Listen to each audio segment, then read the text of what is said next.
welcome back to my channel. As you can tell by the title of this video, today I want to talk to you guys about what it's like to go back to school when you have anxiety. But before we get into all of that, I just want to talk to you about a few things first. So, first of all, I came home for Labor Day weekend and then Hurricane Dorian hit, so I'm home a lot longer than I was anticipating, and I didn't think I'd have to film, so I didn't bring any of my equipment home. So I apologize if the video or the sound or the lighting or anything's a little bit wacky. I promise it is not forever. And the other thing is that I actually found my old camera while I was home and I'm able to record video on it. So I think that'll be a lot better sound quality and just video quality. Let me know what you guys think in the comments below, and I think this is what I'm going to use to film for the future. So let me know what you think. Okay, now we can jump into everything. So, I have anxiety myself, and I know just how crazy and anxious this time of year can be. Going back to school, it's such a big adjustment, and there's so much to get used to and so much that's different, and it can just be a really, really hard time. So I thought I'd share my personal tips and techniques and what I do to make this transition go as easily as possible so it's not so rough. So the first thing I want to talk to you guys about is my planner. So tip number one would definitely be to get a planner. I know that this planner is kind of expensive. It's not necessary to have something this expensive or this crazy. I mean, if you have a notepad and a pen and you write down what you do in that, that's enough. For me, it just helps me so much to have one place that has everything I'm doing. It's one place where if I'm confused at what I'm doing or if I get anxious, I can just say, okay, here's what we have to do. And that's it. It's all in one place. I can bring it everywhere with me. It's not a big deal. So I love this. You can get one like this. This one I know is pretty expensive. This is $55 without any add-ons. And this is the Erin Condren Life Planner. I know they also have a student planner, which is cheaper, and it's specific to being a student and planning for classes and homework and projects and things like that. So I'll put the link down below and you guys can see if you like it and want to check it out. You could also get these at Target, at Office Depot. There's so many different places that you can get a planner, and again, pen and paper will work just fine. So this is mine. This is actually my old one. My new one just got to my apartment, but I'm not there right now, so I'll have to get that soon. And inside, for each month, there's one of these monthly overviews, which are nice because I can put birthdays or trips or things like that.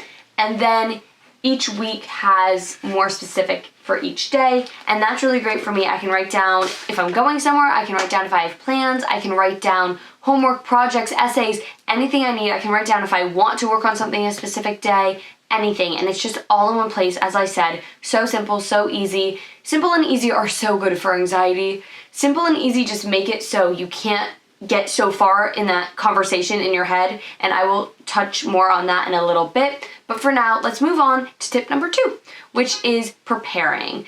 We all know the different times that tend to make us anxious. Sometimes it comes out of nowhere, but there are certain times that a lot of us, we just know it's gonna make us anxious. And when you know there's something like that coming soon, such as back to school, just prepare for it. Understand that that's gonna start coming up, that you're gonna start feeling these things, and that it's okay. And when you know that it's coming, when you understand why all of a sudden you're like you can't handle it, it makes it a lot easier to deal with it and push through it.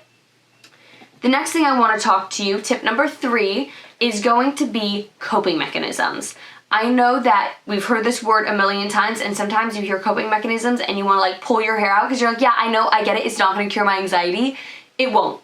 It's just not. There's nothing that's just gonna cure it, unless maybe medication works for you really well, but even then there are still different things to deal with. So there's not gonna be just one catch-all that's gonna fix everything for you.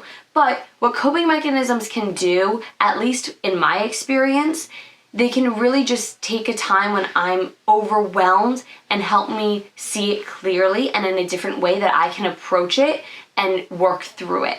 So there are going to be different coping mechanisms that work for everybody. I know that there are coping mechanisms out there that make me more anxious, and there are things that I do that might make other people more anxious or just simply not work. So figure out what works for you and move on from there. For me, one thing I know if I start to get anxious, a great thing to do is blast music. If I'm home, I just put in headphones and I just play it as loud as I can stand it and just and let it calm me down so much. If I have somewhere to go, I take a drive, I blast the music, and it just really helps me settle down, and that helps me so much. There's breathing techniques that work for other people, or sometimes it's even just talking to a loved one. Whatever works for you, if you know that you're in an anxious place, remembering what those are really helps to work through it and make it a little easier. And if it helps you, because sometimes I know that when you're going through it, you can't even think about those things. They don't even cross your mind. Find a place to write them down. So you can have a little sticky note that says for when you're anxious or something like that, and just say, call mom, blast music, breathe in 4, hold 2, out 8. I don't know, those different breathing techniques. Whatever works for you, write them all down so you have them in a place where you can say, oh, right, this is what I need to do right now. The next thing I want to talk to you guys about is tip number 4, changing your internal conversation. So I talked about this a little bit earlier, but I'm going to go more in depth now. I think everybody experiences this on some level, just as pretty much everybody experiences anxiety on some level. But for people who have anxiety, it's a little harder. It's a little different. These internal conversations can just get so out of hand, and it's hard to reel them back in. So it's especially good, as I've said again and again, to just be aware of what's going on. Understand that you're feeling anxious. Understand that this is just where you are right now, and working on that internal conversation. So if your internal conversation is telling you, I'm anxious, I can't do it, I'm overwhelmed, there's too much, it's so much, I can't even handle it, there's so much going on, I don't even know what to do, just take a breath. Think about what you're saying. Okay, why is there so much to do? Well, I have X, Y, Z, 1, 2, 3, 4, 5, 6. Like, there's so many things on my to-do list I can't even handle. All my planner is filled up to the brim. Like, there's no room for anything else. Okay, well, how can we deal with that productively and effectively? Well, let's write a list out of everything we need to do. How many hours do I have today to sit and work on these things? How can I organize this in a way that I'm going to be able to get it done productively? Do I need to add in timed breaks in there to chunk it up a little better so I'm not going to be overwhelmed by constantly working? That's just one example, but for whatever that conversation in your head is that's making things worse, listen to what it's saying. Figure out what the problem is, where is the root of the problem, where does it come from, and work to just resolve it in any way you can. I know that I'm making it sound like, oh, that's easy, just, change your conversation. It's not that easy. It's never going to be that easy. But knowing these things, by the time you are having those moments, once you have the idea in your head, it's easier to go through it, because if you don't know, you can't do anything. Tip number 5 is water. This might sound a little crazy. I might sound like a soccer mom or something. I don't even know. But drinking water helps so much. I've noticed in the last week or so, I've been really slacking on my water intake, and I have been feeling really, really anxious as a result. And then today, I got home from a nail appointment and drank some more water, and within a few minutes, I was just feeling more balanced and calm. I almost think about it as when you don't drink enough water, your brain gets angry at you. Tip number 6 is resources.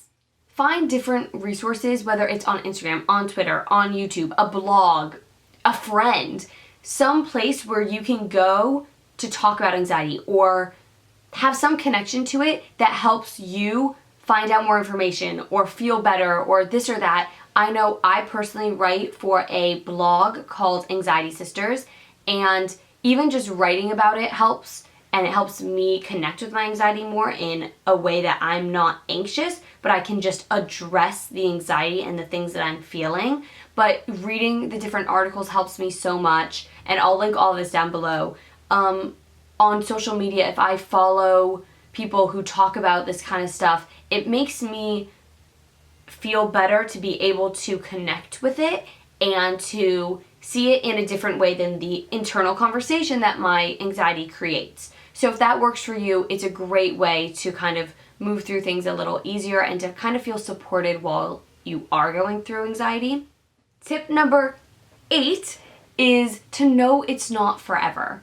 I know that it is so hard when we're going through it, especially when it's not just a panic attack, it's not just anxious day, it's an anxious week or month and a half or whatever, or just an anxious period of time, to feel like it's never going to end. It is consuming and overwhelming and so hard.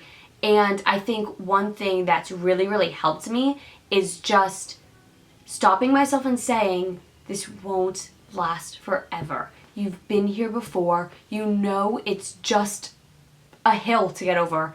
It's just a period of time, and you'll be on the other side and you'll feel so much better. You just have to get through this right now. It's not going to always be like this. And just understanding that alleviates so much of the panic and stress and just overwhelming feeling that I get. So I think that for a lot of people that may help. So I wanted to put that in there as well. And the last thing, I guess this is going to be tip number 9, is know that some days none of this will help. There are some days that no matter what you do, what you say to yourself, how you treat yourself, you're just going to be anxious. And it's going to suck, and you're going to feel so disappointed, or at least I feel so disappointed when I'm doing everything that I'm supposed to be doing and I'm still anxious. And the only thing to say to that is just, it happens. And you have to understand that there are just going to be days like that, and that's okay, and there's nothing wrong with that. You're not doing something wrong. There are just days like that.